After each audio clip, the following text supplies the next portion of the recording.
اب آپ یہ دیکھیں کہ شاہین شاہ کو بڑا چاؤ تھا کپتان بننے کا, اب پتہ چلا نا کس بھاؤ بکتی ہے کہ وہ جو آپ کی فرینچائز ٹیمیں جو ہیں یا آپ کی لوکل لیگز جو ہیں ان کا قیادت کرنا اور چیز ہوتی ہے, انٹرنیشنل کرکٹ میں جا کر آپ کو قیادت کرنا اور چیز ہوتی ہے. اور یہی وہ فرق ہے جو سمجھنے کی ضرورت ہے, جسے سمجھا نہیں جا رہا, اور یہی وجہ ہے کہ شاہین شاہ جو ہے وہ بری طرح پٹ گئے ہیں. اور میں یہ سمجھتا ہوں کہ ان تینوں شکستوں میں ایک فیکٹر جو ہے وہ شاہین کی کپتانی بھی ہے. جی اچھا ستار صاحب, یہ جو اوپننگ پیئر ہے, تھرڈ اوپننگ پیئر, یہ جو مڈل ہے, یہ نہیں بن پا رہا.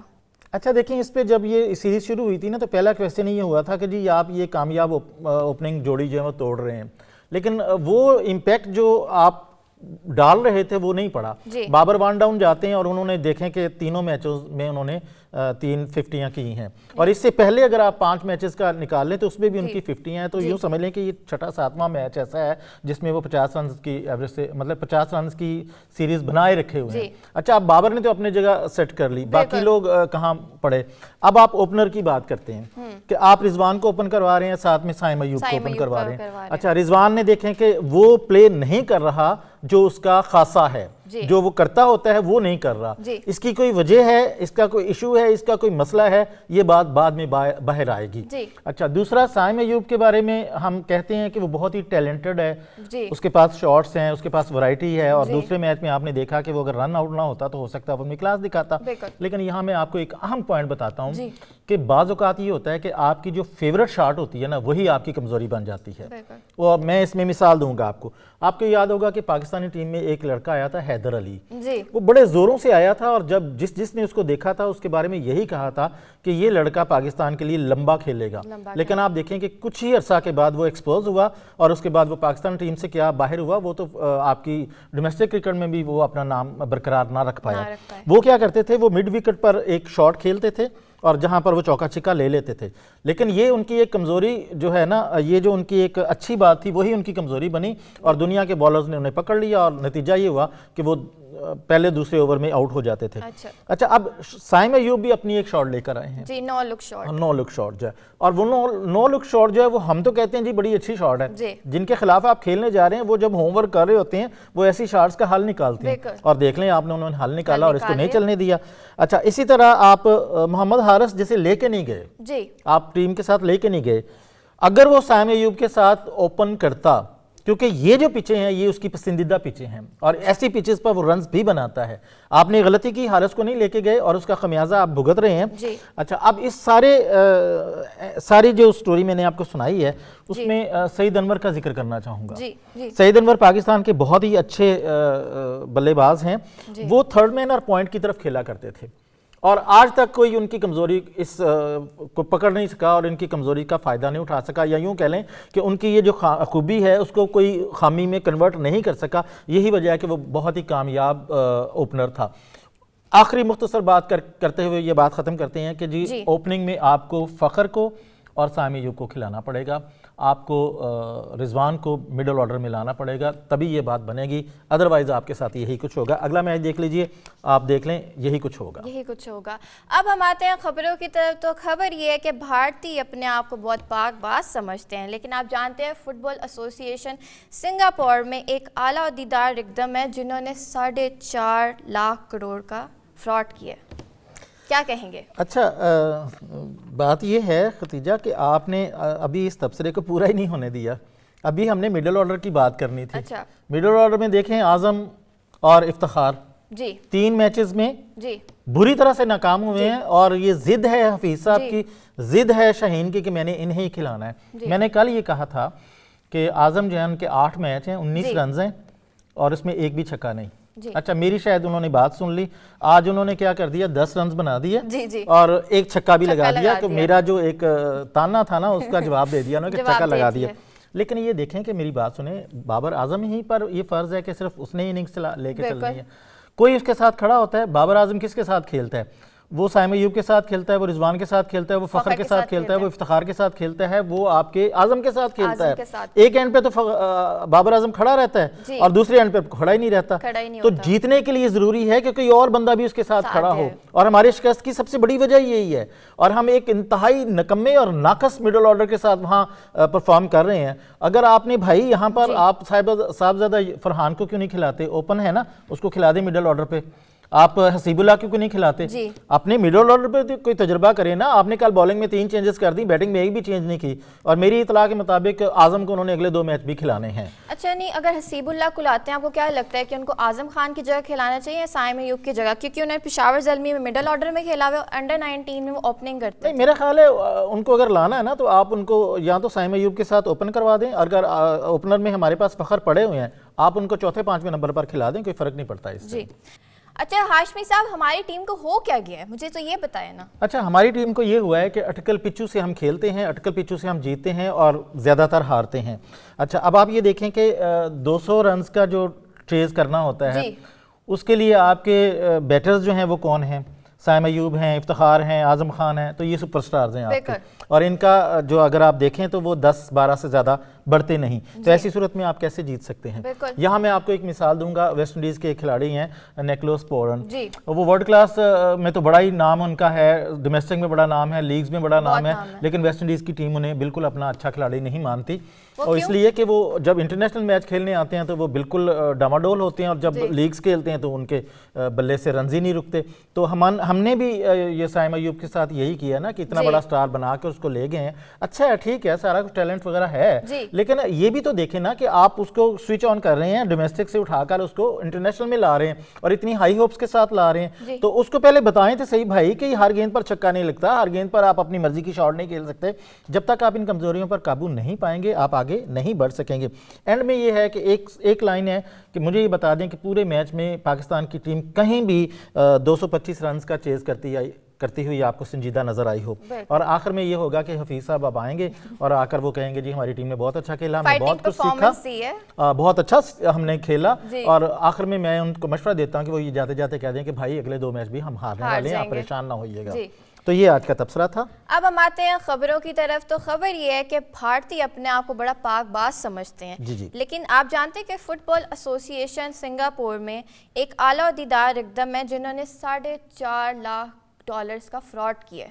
جی ختیجہ, آپ یہ بالکل بات صحیح کہہ رہے ہیں, اور رقدم کو اس پاداش میں, اس جرم کی پاداش میں انہیں 55 ہفتے کی سزا بھی ہوئی ہے. ہوا یہ ہے کہ انہوں نے اپنی بیوی کے ساتھ مل کر اس ایسوسی ایشن کے کچھ پیسے انویسٹ کر دیے اور اس سے $82,121 منافع کمایا, اور ان کا خیال تھا کہ کسی کو پتہ نہیں چلے گا اور منافع ہم اپنے گھر لے جائیں گے.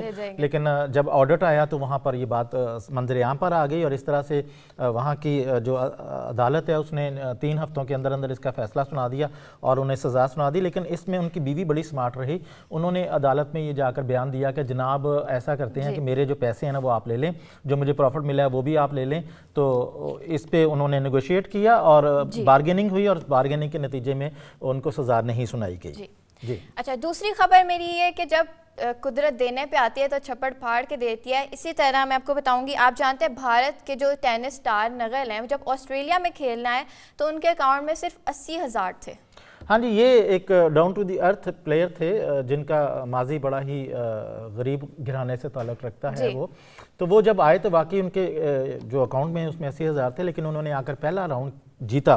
جب پہلا راؤنڈ جیتا تو $1,80,000 کا انعام ملا, جو کہ بھارتی رقم کے مطابق کوئی 98 لاکھ روپے بنتے ہیں, 1 کروڑ تقریباً بنتا ہے. اگر آپ پاکستانی میں کنورٹ کرتے ہیں تو یہ تو 2.5 کروڑ بنتا ہے. اور اگر وہ دوسرا راؤنڈ بھی جیت جاتے ہیں تو پھر ان کو $2,55,000 کا انعام ملے گا, اور اس سے تو ان کے وارے نیارے ہو جائیں گے. تو کنکلوژن اس خبر کا یہ ہے کہ بھائی آپ محنت کریں, اگر آپ محنت کرتے ہیں تو آپ اپنی غربت کو مٹا سکتے ہیں. چلیں, یہ تو ہو گئی ہماری خبریں. اب ہم آتے ہیں ریکارڈز کی طرف. ہاشمی صاحب, آج میں بتاؤں ریکارڈز کے بارے میں؟ بالکل بتائیے, بلکہ آپ روز بتایا کریں. بالکل. اچھا, تو ریکارڈ یہ جیکبس جو ہیں انہوں نے فرسٹ کلاس کرکٹ میں 61,760 رنز بنائے. جی, جیک ہوبز انگلش بلے باز ہیں اور فرسٹ کلاس میں ان کا یہ بنایا ہوا ریکارڈ آج تک نہیں ٹوٹ پایا.